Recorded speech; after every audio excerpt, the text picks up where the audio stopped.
ಈ ಕಥೆಯಲ್ಲಿ 3 ಜನ ಇದ್ದಾರೆ. ಒಬ್ಬನು ಮಾತಾಡ್ತಾನೆ, ಆದರೆ ಎಲ್ಲವನ್ನೂ ಹೇಳಲ್ಲ. ಒಬ್ಬನು ಪ್ರಶ್ನೆ ಕೇಳ್ತಾನೆ, ಆದರೆ ಉತ್ತರಕ್ಕಾಗಿ ಒತ್ತಡ ಮಾಡಲ್ಲ.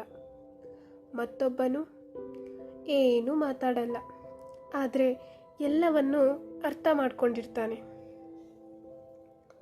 ಬನ್ನಿ ಅವರ ಪರಿಚಯ ಮಾಡಿಕೊಳ್ಳೋಣ. ಇದು ಅವರ ಮೊದಲ ದಿನ. ಕಾಡಿನ ಅಂಚಿನಲ್ಲಿ ಒಂದು ಚಿಕ್ಕ ಮೊಲ ಇತ್ತು. ಅದು ತುಂಬ ಕ್ಯೂರಿಯಸ್.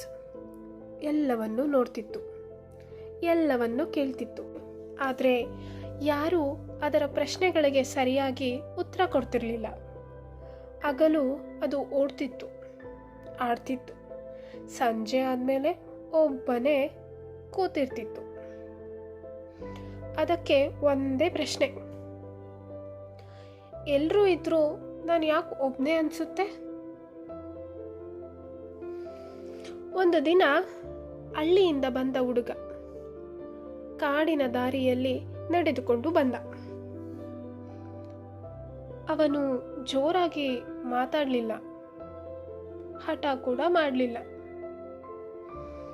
ಮೊಲ ಅವನನ್ನು ನೋಡಿ ಓಡಲಿಲ್ಲ. ಹುಡುಗ ನೆಲದ ಮೇಲೆ ಕೂತು ಮೊಲದ ಕಡೆ ನೋಡಿ ನಗಿದ. ಮೊಲ ಕೇಳಿತು, ನೀನು ಒಬ್ಬನೇ ಅಲ್ಲವಾ? ಹುಡುಗ ನಿಧಾನವಾಗಿ ಉತ್ತರಿಸಿದ, ಇಲ್ಲ, ನಾನು ಮೌನದಲ್ಲಿದ್ದೀನಿ ಅಷ್ಟೆ. ಮೊಲಕ್ಕೆ ಅರ್ಥವಾಗಲಿಲ್ಲ, ಆದರೆ ಮೊಲ ಅಲ್ಲೇ ಕೂತಿತ್ತು.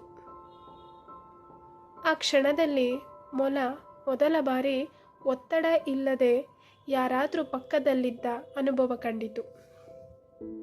ರಾತ್ರಿ ಆಯಿತು. ಮರದ ಮೇಲೆ ಒಂದು ಅಳಿಲು ಕುಳಿತಿತ್ತು.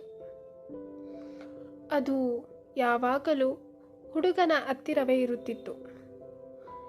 ಏನು ಮಾತಾಡಲಿಲ್ಲ, ಏನು ಕೇಳಲಿಲ್ಲ. ಮೊಲ ಅಳಿಲನ್ನು ನೋಡಿ ಕೇಳಿತು, ನೀನು ಏನು ಹೇಳಲ್ವೇ? ಅಳಿಲು ಉತ್ತರ ಕೊಡಲಿಲ್ಲ, ಆದರೆ ಹುಡುಗನ ಭುಜದ ಮೇಲೆ ಹತ್ತಿ ಕೂತಿತ್ತು. ಆ ಕ್ಷಣದಲ್ಲಿ ಮೊಲ ಅರ್ಥ ಮಾಡಿಕೊಂಡಿತ್ತು. ಕೆಲವರು ಮಾತಿಲ್ಲದೆ ಸ್ನೇಹ ತೋರಿಸುತ್ತಾರೆ. ಆ ದಿನ 3 ಜನರು ಒಂದೇ ಜಾಗದಲ್ಲಿ ಇದ್ದರು. ಯಾರೂ ಪ್ರಾಮಿಸ್ ಮಾಡಲಿಲ್ಲ, ಯಾರೂ ಫ್ಯೂಚರ್ ಬಗ್ಗೆ ಯೋಚನೆ ಕೂಡ ಮಾಡಲಿಲ್ಲ.